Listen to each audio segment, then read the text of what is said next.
reporting live from the grounds of Texas Wesleyan, where we have been instructed by the great Dr. Lynton to discuss the ghost stories that reside here.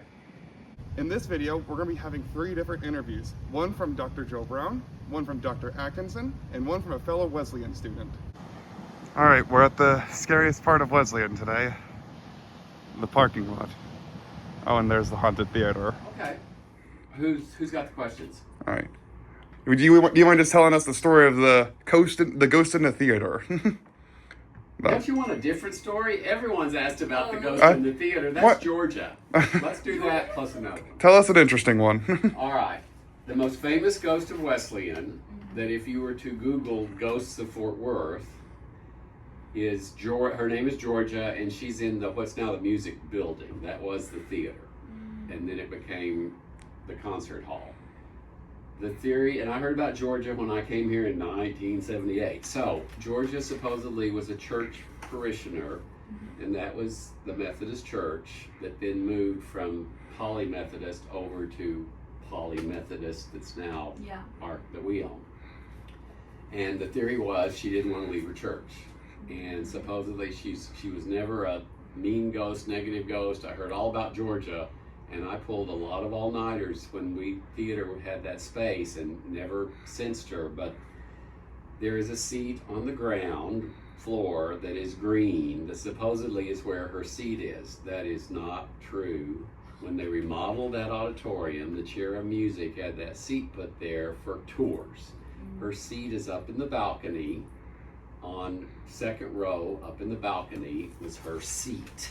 So her name was Georgia. Supposedly she went to the church there. She is not a negative ghost, and she is the most famous.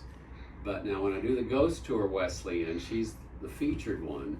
But then there's also a story of right here on the corner of Wesleyan and Avenue E is the 2-story house that's called the Language Company. That old house is the oldest house in Polytechnic. It is the Boyd house, owned by the Boyd family, when this was all ranch land, before that we were even a campus. And so there was a story started by a security guard that he'd be at night on his rounds, and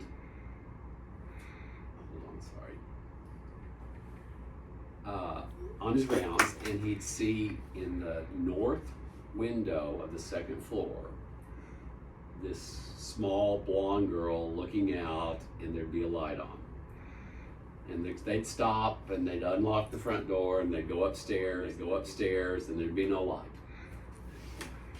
And this would continue to happen. And several security guards in our time here have talked about this image they've seen in the second floor north window of a blonde girl.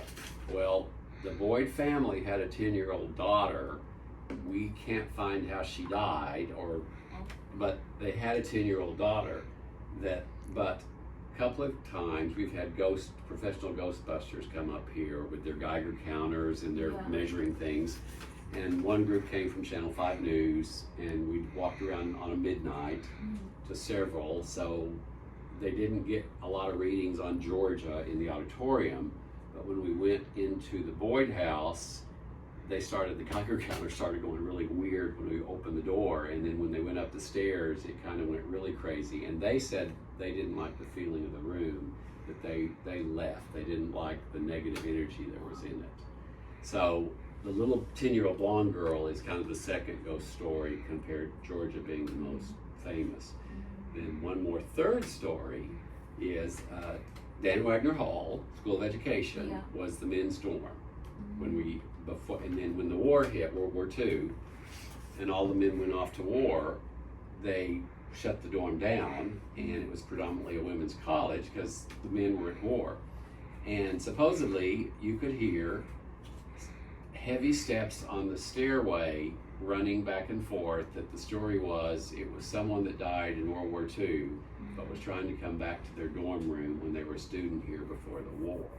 So there's stories of heavy footsteps running between floor 1 and floor 2 that theory was it was someone that had been killed in the war, because it was a men's dorm initially. That work? Is that enough? That was fantastic. Yeah, because everyone's asking me about Georgia, so I don't know what. When the class goes to write all this up, everyone's asking about Georgia, and it's like, well, there's other ghosts, Yeah. but she is the best well known. But the the Boyd House, Yeah. and then the guy. Jenny, come on in. Oh. I'll be right with you. I Sorry. got interrupted for a class assignment here. No, it's all good. The Wagner. Okay, The so Wagner that's Warrior. good. We called him the Wagner Warrior. I don't know. I elaborate on this every time they have me do these ghost stories, and the kids love it. It's like, really? It's kind of corny, and they love it. Even with all the technology now, it's like, so we will have the theater kids become the ghosts, and we're on walkie-talkies and have them ready and all that stuff. And it's like, really? Okay, it's kind of corny, but George is the famous. Thank you. I need to ask Eddie if he's like, you got more sections? Because Yeah. I think You might get another group. that's Because fine. they weren't here today, so they might. That's fine. I'm wondering if there's 2 sections, because last week it was like I had like 6 to 8 people asking me, but individually. So are you working on this as a group? Yeah. Yeah. Oh, that's interesting. Okay. Well, where's my class? Yeah, there's only 6 of us in the class. Oh, maybe he's doing a similar thing. Are y'all sociology majors? I'm a criminal justice major. Okay. And- Social science. Yeah. And we're psychology majors. Okay, the psychos. Yeah. We love the psychos. Yeah, we love the psychos. I'm the only sane one here, you know. Well, what do you plan to do with your career? Lord, if I know. Well, it's criminal justice, so It's a lot. They're all social. Are y'all looking at being counselors? Kind of moving on to counseling. Yeah, social work. Okay. Yeah. Yeah. We got good faculty for it.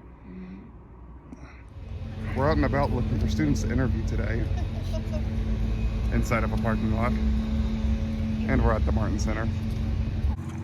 Hey, well, what do you know about the Texas Wesleyan Theater Ghost? Well, I work with admissions, so one of the counselors was a theater major for Texas Wesleyan, and she's talked about it. And apparently, allegedly, I don't know what year, but a long time ago, someone died in like backstage, and so their ghost stayed haunting the theater. So that's all I know. Oh, that's awesome. Thank you so much. Yeah, of course.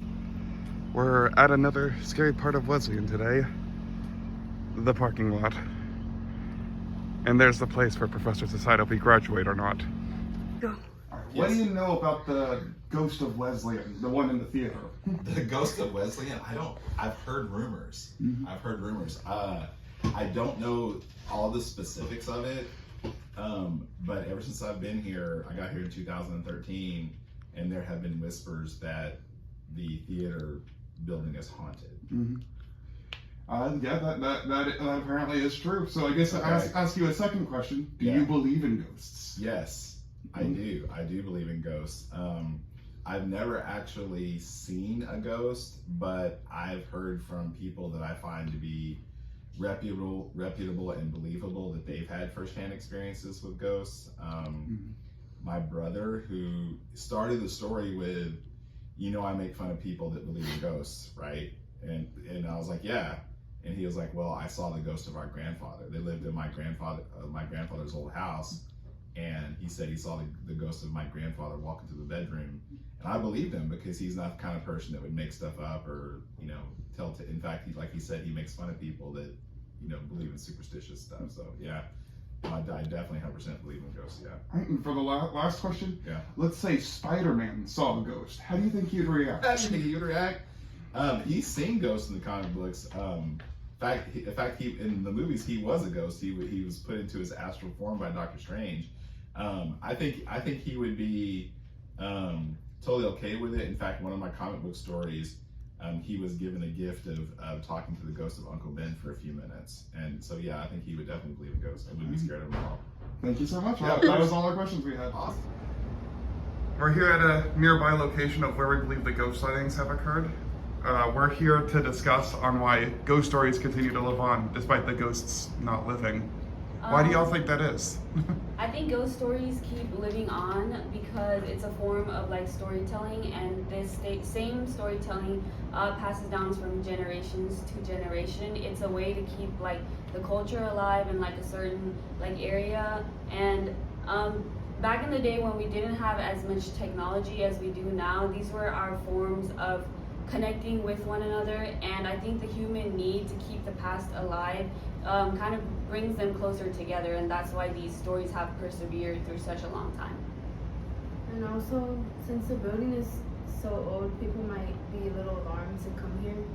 So telling ghost stories helps create like an emotional release and a more like ease environment.